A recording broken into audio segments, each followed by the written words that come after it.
Afternoon, Gainesville! That's why I always want our house to be malinis before we go sa vacation. No, sabi niya pero kinukuha niya.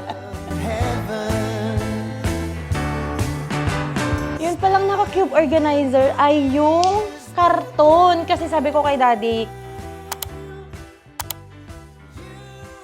Good morning, everyone! Welcome back to another day in the life of an immigrant family here in the USA. So today, guys, is the first day after our Canada vacation. So, last night, they were so tired. Kasi maaga kaming natulog. Hindi na maaga. Late pa rin kami nakatulog kasi si Mishi hindi nakakatulog. Dahil nga ang haba ng tulog niya sa plane. Nasa tulog pa siya sa car nung pauwi na kami. So, lugi talaga kami. But anyway, we were so tired. Pero at least yung bahay namin na nadatnan namin ay malinis. That's exactly my point. That's why I always want our house to be malinis before we go sa vacation. Kasi alam ko talaga pag nagbakasyon ka, pag gumala ka, pagod ka na, and you just want to take a shower and then matulog na, 'di ba? Ganun. So last night wala kaming ibang ginawa kundi kumain, mag-shower, nanood lang kami konti, pampaantok. Parang wala pang 30 minutes, knockout na ako. So at least, 'di ba? Hindi yung darating ka dito sa bahay na, ang gulo-gulo ng bahay, you still need to linis, ganyan. Tapos hindi ka makapagpahinga, yung mind mo parang inisip na ang daming gagawin na ganyan. So I woke up, I got up from bed at around mga 12:15 na siguro akong bumangon. Tapos si Mishi mga 12:30 na bumangon. Si Daddy medyo mas maaga siyang bumangon kasi nagsagot pa daw siya ng kanyang, what you call that? Yung para sa training daw niya sa Monday.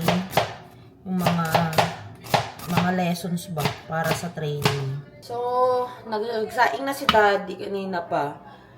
So, ako naman ay magluluto lang ako ng aming breakfast. Corned beef na lang, sis. Kasi, di ba nga, before kami umuwi, I tried my best na ubusin sana yung grocery namin. So, ang mga natira na lang ay yung mga delata.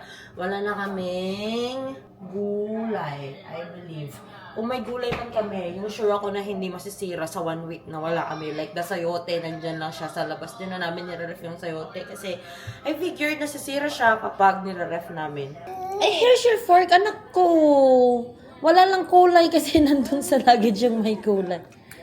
That's the fork. Ang arte naman. What fork do you want? Yung malaki ang gusto niya. What do you want? Ang arte-arte naman. Gusto pa ng spoon and fork. What do you want? Chicken? You want the chicken? This one? No? No, sabi niya pero kinukuha niya. You want your chicken? Ay, sus, Daddy, tingnan mo naman yung anak mo. Oh. Wow! Yummy. Sus. Ay, sus. Ayaw na kasi niya yung maliit. Wala na kasi siyang mapaghawakan. Gusto niya yung may paghawakan siya. Good afternoon, Gainesville!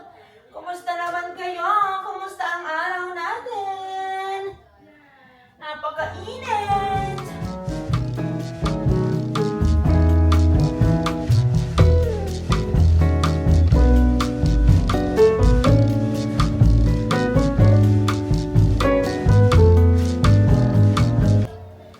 What are you doing?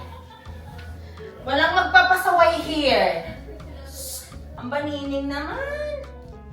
Dati yung chicken niya, dala-dala niya here, oh. Hey, look, come here. Go outside. Kasi mga may chicken yung higaan natin, anak ko. No food allowed here.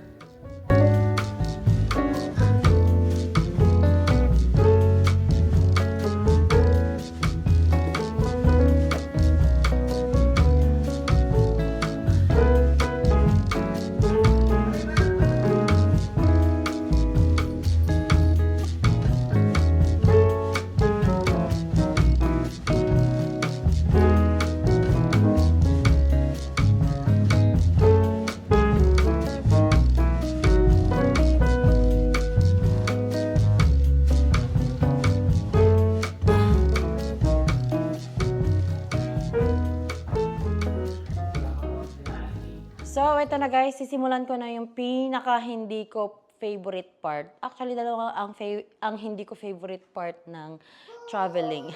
Boo! Yeah, that's your book. Ang pag-empake at ang pag-unpack.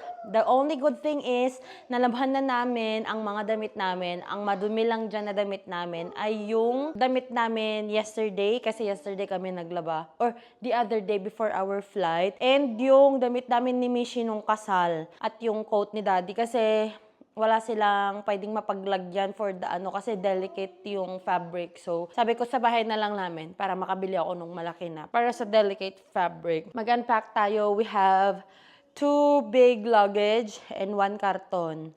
Yan. Tapos yung mga tech bag pa namin, yung carry-on namin, nandyan yung mga gamit ni Mishi. So, unahin ko lang is yung mga big luggage natin. Hindi ko na alam kung anong code nito. Sana tama yun. Code na nilalagay ko. Okay, tama nga. Yung anak ko ay busy ngayon sa kanyang books. Parang na-miss niya yung mga books niya. Wala kasi kaming dinalang book. And yesterday sa airport, nagpapabili siya ng book. Tapos yung maliit na napakanipis, ilang pages lang. $7. Ayoko siyang bilhan. Sabi ko, may book ka doon. May book siya na yung minili ko sa Dollar Tree na mga pang-travel yun. Okay. So, nilagay na rin namin dito sa loob tong carry-on luggage namin na ito kasi ayaw namin ng madaming dalahin. Even though nagbayad ako ng upuan na may carry-on. Iba kasi yung bayad sa United kapag may carry-on. So, yaan mo na. Tapos si Mishi kahapon, hindi niya halos ginamit yung kanyang upuan dahil ang gulo-gulo niya nung Houston to Atlanta. The only good thing ay almost 2 hours lang yung flight. So, it was just okay. Pero yung from Edmonton to Houston namin ay nakatulog talaga siya dun. So, we were all comfortable yesterday. Paano ba to? Ba't itong inuna ko? Ito kasi yung luggage pala ni Daddy. Itong luggage ni Daddy, wala siyang cube organizer. So, unahin natin yung may cube organizer. Ito kasing amin ni Mishi, travel organizer lahat. Wait! Ito yung sinasabi ko. Itong mga leather na ganito, they are just cheap and hindi sila magtataga. Hala, ba't hindi na siya smooth? Ito na yung buksan natin. Hindi ko na inopen yung aircon. Sa lang tayo, electric fan lang tayo ngayon, pero malakas. Tipid-tipid muna tayo at nang makabawi sa gastos nung travel. Daming gastos guys pag nag-travel kasi sa amin pa lang, the airline as well. Diba? So, ito din isa na carry-on namin ay nandito din. Pero may konting laman yan. Mishi, here's your toy! Your baby! Where's your baby? Oh no, mommy can't find your baby! Ala, nawala na yung baby mo. I don't know where your baby is. That's the stroller of your baby from Lala Jing. Nakuha ko na yung accent ni Anta Naning whenever she talks to our Baningning. Ba't iba-iba? Ay, yung mga pala. Sabi ko, bakit walang cube organizers? Yun palang naka-cube organizer ay yung karton. Kasi sabi ko kay Daddy, ilagay natin sa karton tong mga naka-cube organizer para just in case mabutas siya, hindi tayo namumulot ng bawat damit. Sabi ko, at least it's still intact. Ang pupulutin mo lang is yung cube organizer. Yun pala. Kaya sabi ko, bakit nagulo ko na lahat? Bakit pa din? Bakit wala pa din yung mga cube organizers? So, ito, I need to wash this kasi hindi namin siya na-wash. Nasa lagayan siya ng coat nung nag-i-empake kami. Nakita na lang namin last minute na. This one as well, lalaban natin. And this one, mommy's, where is Daddy's coat kaya? Akin na yan. Paano to? There you go. Now, we will find your na lang, baby. Okay? Huwag mong guguluhin yan, anak ko. Huwag guguluhin. Hala, paano to? Huwag mong guluhin yan, kasi nalabhan yan. Malinis yung mga yan. Uy, tingnan natin yung souvenir ng mga kinasal. Ay, binigyan pa kami ng souvenir kahit hindi na sana kami idinagdag sa siya pang gastos nila. Pero we like the souvenir in fairness. Because yung coffee press ito, yan, yung ganito nila. Taas nyo eh. Yan, coffee press and wooden mug na naka-engrave yung pangalan ni Mac. Tapos yung akin naman is yung parang siyang coffee, parang water bottle. Pero slim lang siya. Hindi ko alam saan nilagay ni Daddy kasi nilagay ni Daddy dito yung mga baby monitor and camera namin para hindi magkanda basag. Si Daddy na kasi nag-empake most of this eh. Yan, lagyan natin dyan.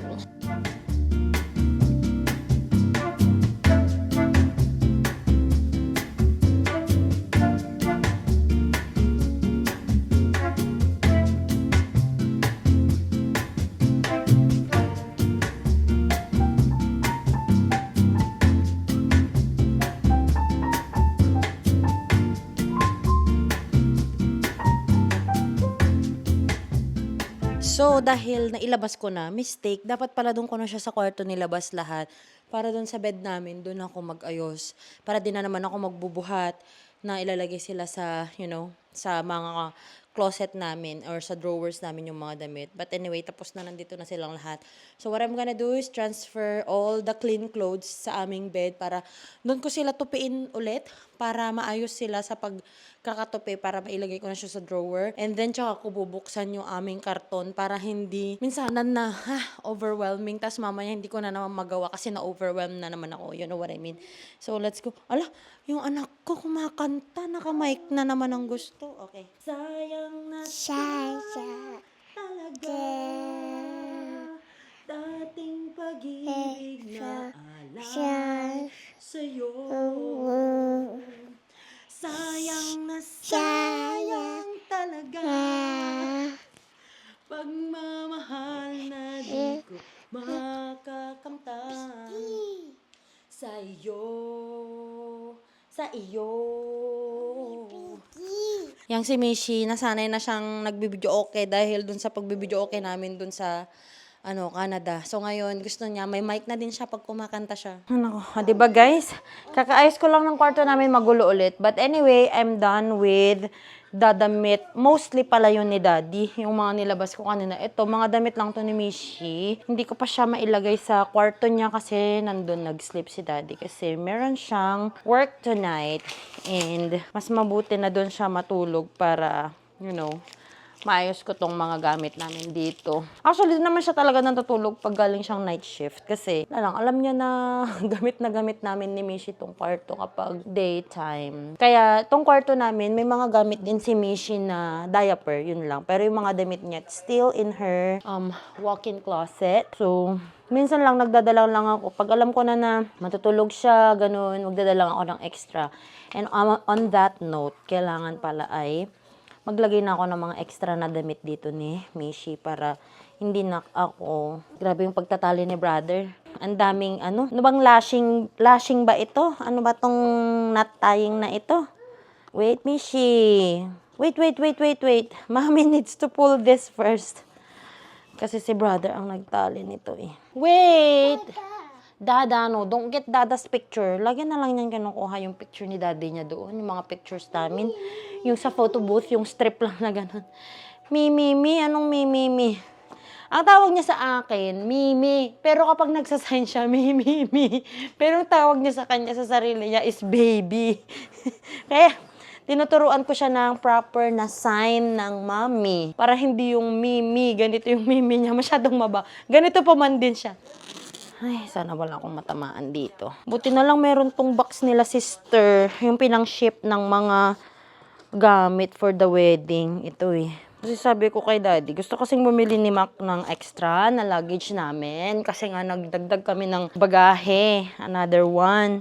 Eh sabi ko, huwag nang bumili kasi wala kaming paglalagyan ng extra luggage pag nandito na sa bahay. Kasi lahat ng gamit namin ay may na sila. May proper place na sila. So, to avoid any more kalat is not to buy any stuff na wala silang mapaglalagyan. You know what I mean? Sa iyo ko yung makalat na yung mga gamit. Alam mo yung parang, paano ko ba yun i-explain? Ayoko yung parang ang dami-dami mong gamit na wala kang mapaglagyan. Clutter siya, nagiging clutter siya for me. Yung iba kasi, siguro to compensate din na nung mga bata pa sila, wala silang mga ganun. That's why they keep on buying. They like buying stuff to probably heal their inner child as well. Pero ako kasi, parang tapos na ako dun sa healing ng inner child ko na ganun. Tapos ngayon, gusto ko yung mas konti yung gamit kasi ang makalat, pag madaming gamit masyado. Yung gusto ko yung pag bumili ako, may mapaglalagyan talaga siya. For the sake lang na bumili ka because you can afford and you want it.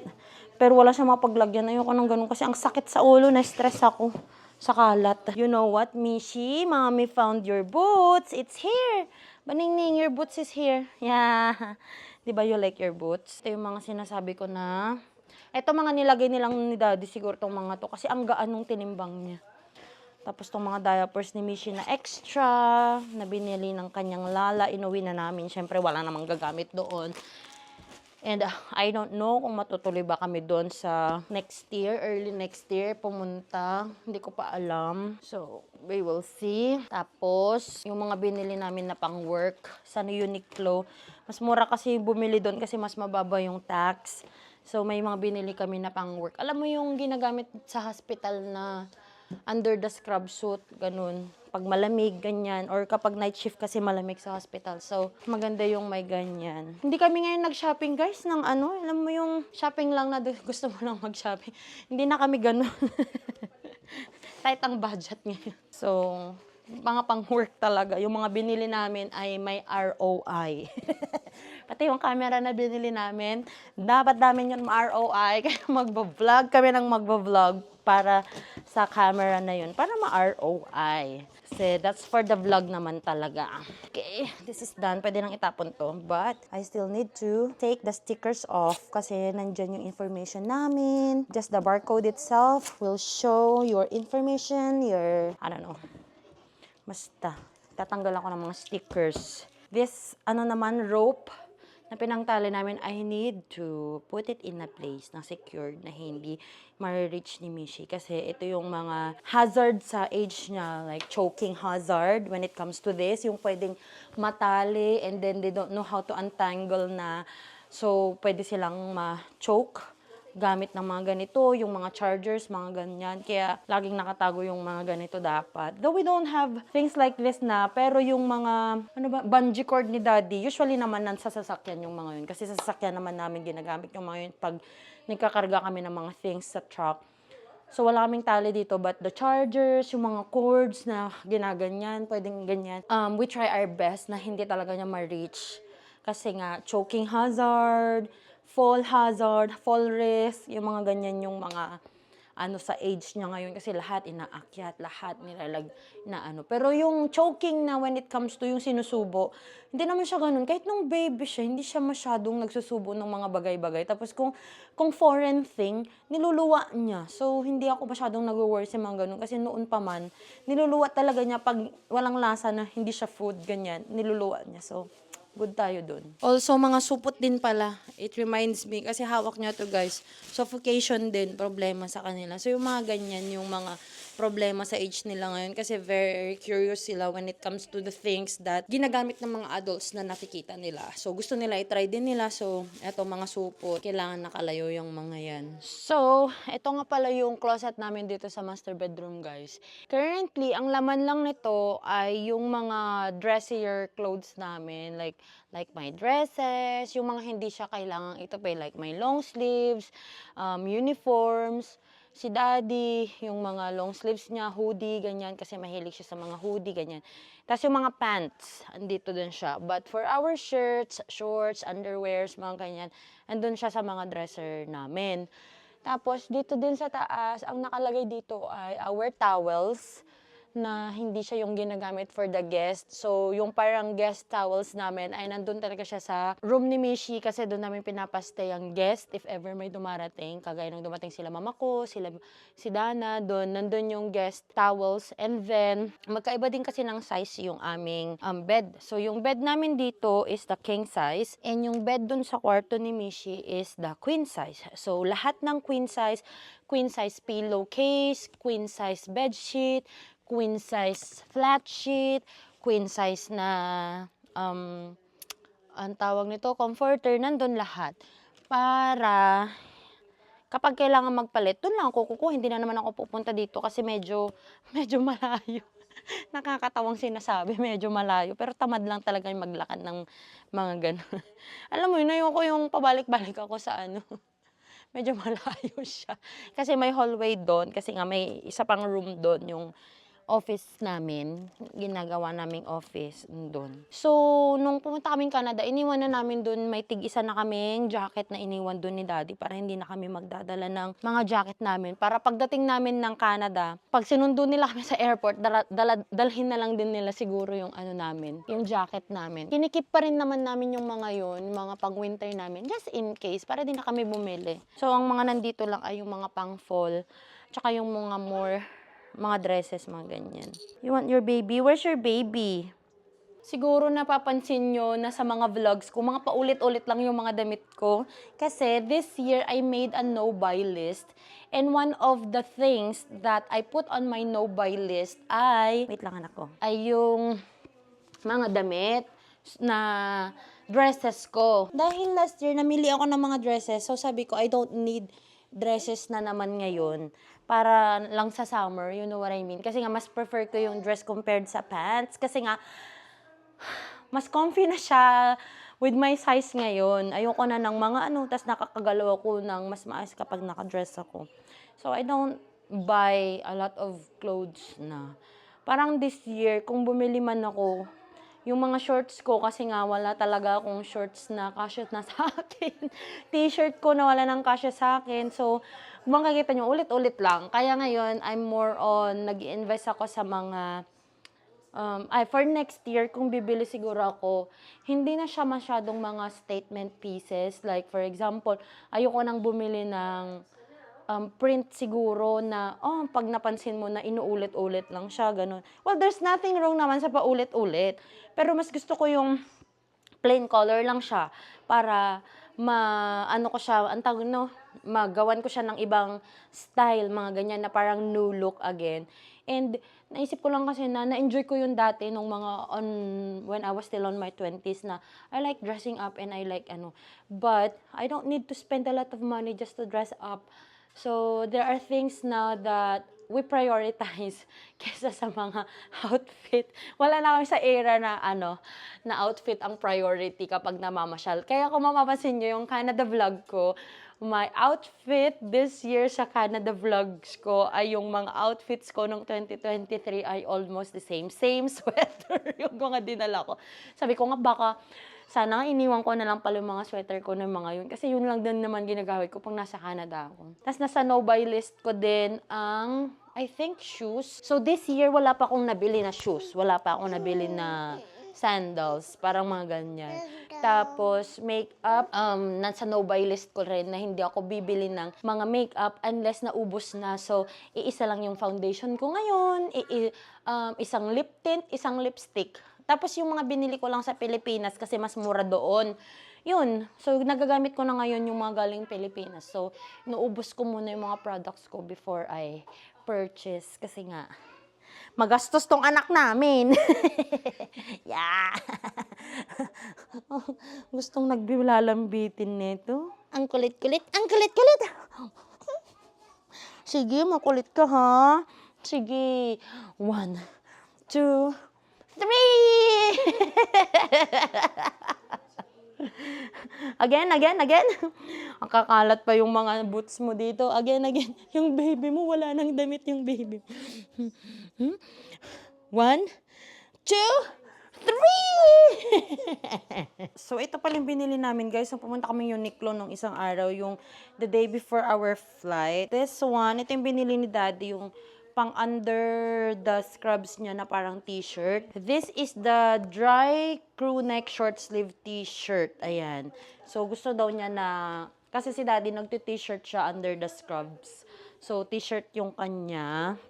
Dalawa, kasi parang tig $9 lang to doon sa Uniqlo. So, parang in USD, parang $7. Tapos, mas mura pa yung ano ba naman tong si Mishi?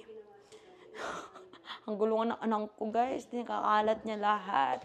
Ayoko magsita ngayon yung mas stress. So, mas mura din yung stacks. It's only $5, I believe. So, kailangan namin yan sa work. And then, ang binili ko naman, this is the Heat Tech na scoop neck long sleeve t-shirt. Pang ano naman siya, Heat Tech pa siya. So, binili ko na siya para pwede siyang pang layer during the winter time. And kapag mag-work ako, di ba?